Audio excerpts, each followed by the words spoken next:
I think you wankers played up. Now, Nicola Marfley, the day after, and she signs a statement saying I face these further charges, which I don't.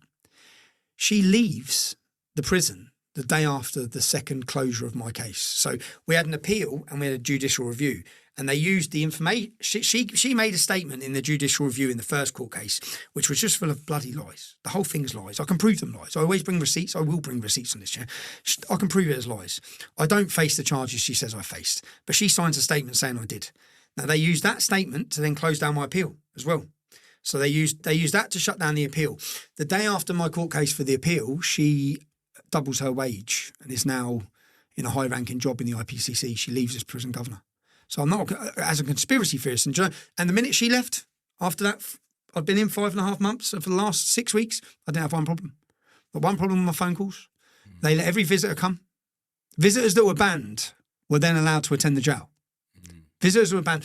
But my biggest worry, Liam, as I said, as a father and as a man, was what is this going to be like when I walk out, which was my worry. So then coming out, then I'm thinking I need to keep a routine, but I need to come out and just be slow.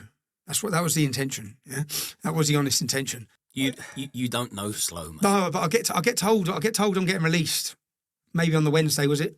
And I said the whole way through this case to the prison officers, I said, lads, they'll never let me out of here. Yeah, I didn't think they're going to let me out. I said they're going to come for more. I said, since my activism started in 2009, there's not been one single point I haven't faced prosecution. Not one. That is lawfare. Yeah, not one moment. I've not had one day where I haven't had a case hanging over my head. Now, the terrorism trial was supposed to happen in March. Now, the terrorism trial, the maximum sentence they could have given me would have meant that by the time I got out, it would have been gone. But they postponed it. So they postponed it from March till October. So I think, right, now I've got to face that when I get out. So I thought, okay, I'll face that. Could go back to jail, could be back in jail this Christmas. But I thought, I'll face that. And so people understand my terrorism trial is because I wouldn't let them into my phone. They detained me at a border. They told me, we know you're not a terrorist. There was no suspicion of any crime, but they sat me down for 6 hours like a podcast interview and grilled me on everything. And under terrorism legislation, you do not have the right to remain silent. So I had no right to, I couldn't not answer them, or else I'd be charged with terrorism. But when they wanted access to my phone, I said no, because my sources of information for my work and my journalism are in that phone. You're not allowed access to them. We shouldn't live in a police state. So they prosecuted me on that, and that was meant to be March, but it didn't happen in March. They've postponed it to October. So I think, right, I'm getting out of here. That's all I face. And then I'll win the case on the Wednesday. So I find out I'm going home come the Friday.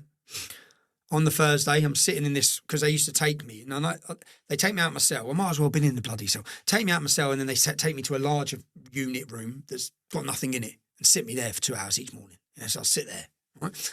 So they take me there, and then officer opens the door and says, Met Police were for you.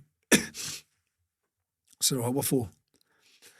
And he said, you can tell them you don't want to speak to them. He goes, I said, then they'll gate arrest me, right? Then I'm going to walk out of here on getting freedom, and I'm going to get arrested the minute I walk out. And not just that, I'm now going to panic, be thinking, what now? I said, just bring him in. So they brought them on the wing. Then they just walked in and said, you've been charged. And they charged me. I said, charged with what? And I opened it up and looked, and it's this thing to do with the Daily Mail journalists. I just thought, here we go again. But then they charged me, but I wasn't in court till the 5th of June. So just like this previous case, they just used the media to bullshit and lie to everyone what it's about. The Daily Mail journalists tracked down my family, took photos of my innocent members of my family, published them in an article that had over 14 million views, endangered my family and gave the location of where they were. So I turned the cameras on them. As a journalist, I said, well, I'm going to ask you questions now, lad. So I messaged them in this 2-day period when my family had been threatened, people threatened to kill us, kill our kids, everything. In that 2-day period, I messaged their journalists, tried to phone them, wouldn't answer. So I messaged them saying, I'm coming to find you when I get back to the UK with a camera. You're going to have to answer questions on how you think this behaviour is acceptable. You printed lies. It weren't the lies I was bothered about. You know, the headline, Tom Robertson, it's game right. I weren't bothered about that. I weren't bothered about the picture of me. I was bothered that they published pictures of innocent people in that article that went around the world, and those innocent people were then put in danger. So to prove the point, I then surveillanced them at their property to find out that is where they live. And when surveillancing them, they were with their family. So then I contacted them and said, well, And I made it very clear, I'm never going to publish the pictures I have of you or your family. Yeah? But is it fair if I do? Because that's what you just did to me. You just endangered my family. So they re-prosecuted me on that case. So at that point then, I knew a lot of people were worried writing to me in jail. My family were obviously worried about how my mental state would be. And I wanted to come out like that. So I sort of like was in two minds. And then when I come out and I knew I had court the next week, I just thought, right, I need to make this next documentary very quickly. I want to give everyone, I want to plan a free speech rally. I want to start where we left off. I think they come for me on July 27th, which is when they first come for the terrorism charge, because we had 100,000 people peacefully protesting. We were unifying this country like I don't think anyone ever has. Putting that amount of people of patriotism in the capital city in a peaceful manner, in a celebrationary manner, hasn't been done. I think it would have terrified them. We were getting past their media smears and their bullshit, because now we've got social media, people are able to listen to what we were doing. So I want to start off where we left off, and I knew that essentially I'd sat in that cell for 7 months. I come out and I've just gone 100 mile an hour, to be honest. I haven't stopped. First time was yesterday. Well, let me take it back, because I really want to discuss the Unite the Kingdom. Yep. Well, to me, they're events more than rallies. They're like festivals, aren't they? Yeah, they're not protests. They're not even really demonstrations. They're like concerts. That really, really is a harmonious. It really is an event of unity, and I can vouch for that, because not only have I been there, you made me parachute in last minute and host 2 of them. Let me tell people how I've done that. So I'm going to jail. I'm in Spain. There's a week. Yeah, I made one. I knew there's only one person. Yeah, I just voice note Liam. If I go to jail and I'm not there, you need to host. You need to compare the entire event.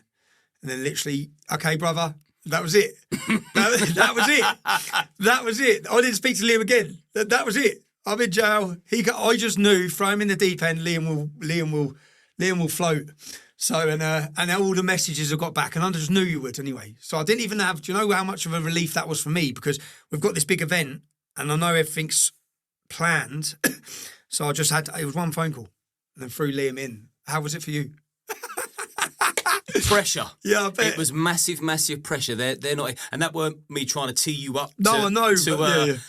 I'm just glad you're out now, yeah, and you'll be hosting the next one, because it's overwhelming.